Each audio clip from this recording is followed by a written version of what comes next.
video, we're going to talk about the auto market. There's a lot of YouTube videos, there's a lot of news reports, there's a lot of blogs and TikTok videos where people are talking about the auto market is in a crash. Like there's repossessions and all of these crazy things are happening. Cars can't sell.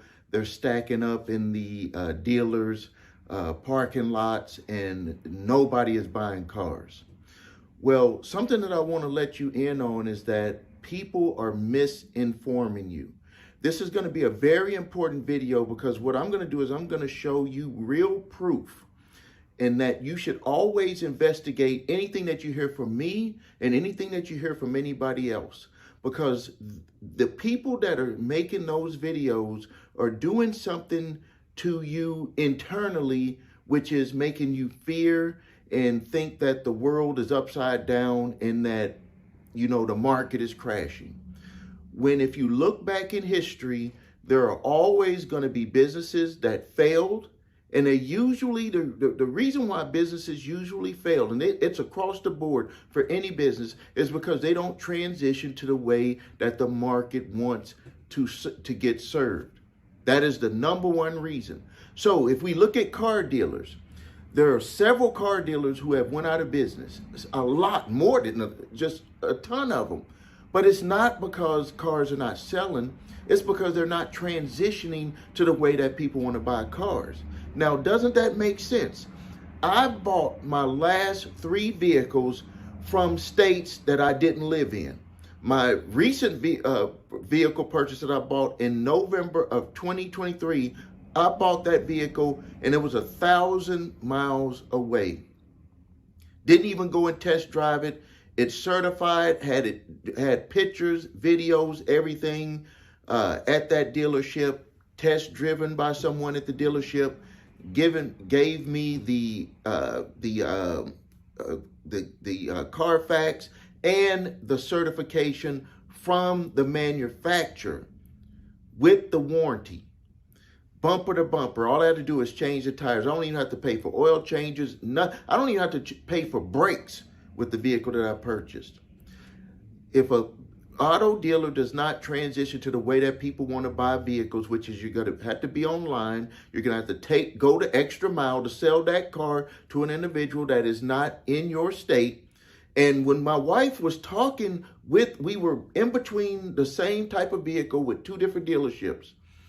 One salesman, everything that we asked him to do, he felt that it was just too much. We said, go around the vehicle, take a video of it, start it up, inside, everything. We wanted to see complete everything about the vehicle.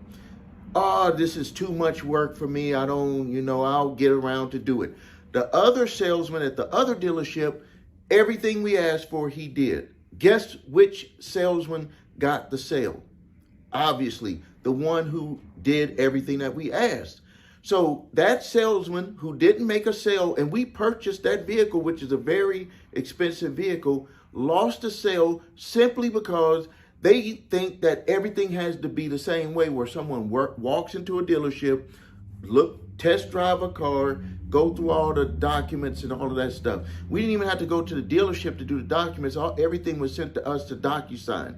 So if a dealership is still dealing with the old way of doing business, they're going to go out of business. So now let's look at the numbers though, because the numbers don't lie. This is a website that deals with auto sales. Talks about the trends, everything that's going on with auto sales. So let's look at January of 2023. Let me get back over here. January 2023. What do we got right here? I'm going to hover around there.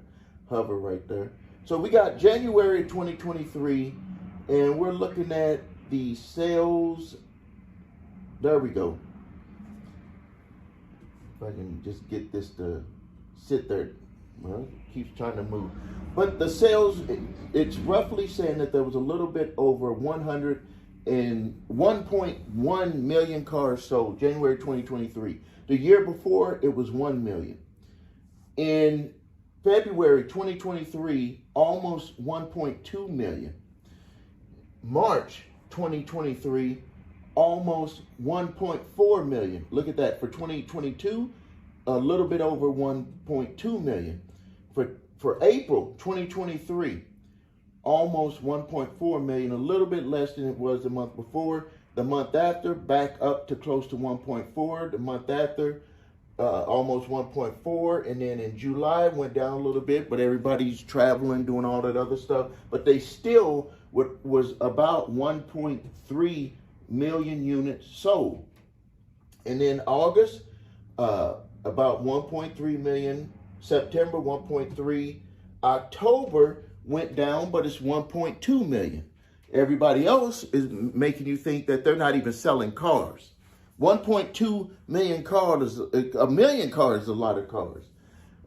We go over to November, when everybody is Christmas shopping, everybody's complaining about the economy, everybody's complaining about interest rates being too high, everybody's complaining about inflation, and everybody's out there buying cars because they're a little bit over 1.2 million units. And then in December, when everything is hit, everybody done went Christmas shopping, done spent money, done everything to use their credit cards and all of that stuff.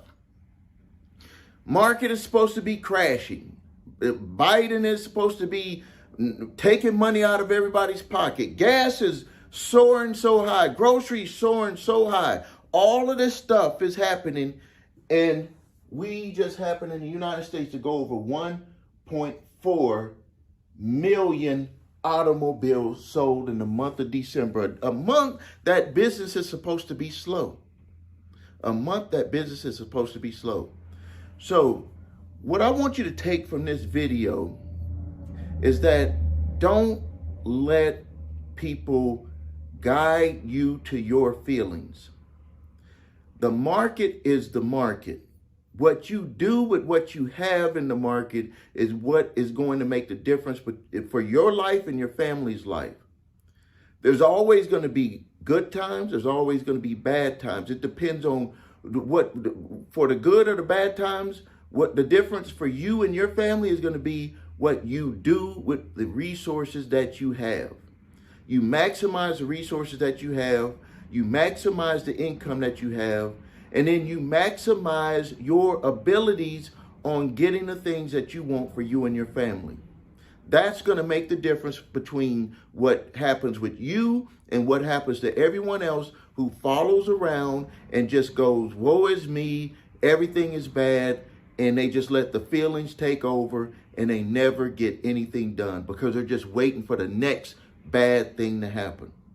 So if you need help with your credit, please visit us at thecreditrepairshop.com. Watch the video, what makes us different, so you can see my 8-point validation process, my 2-phase settlement process, because everything starts with you having good credit. That's going to lead you to being able to have lower interest rates. Lower interest rates equals saving money to keep in your pocket for you and your family. And it allows you to be able to build wealth because you're not paying high interest rates for the same things that people with good credit pay lower interest rates and lower payments for.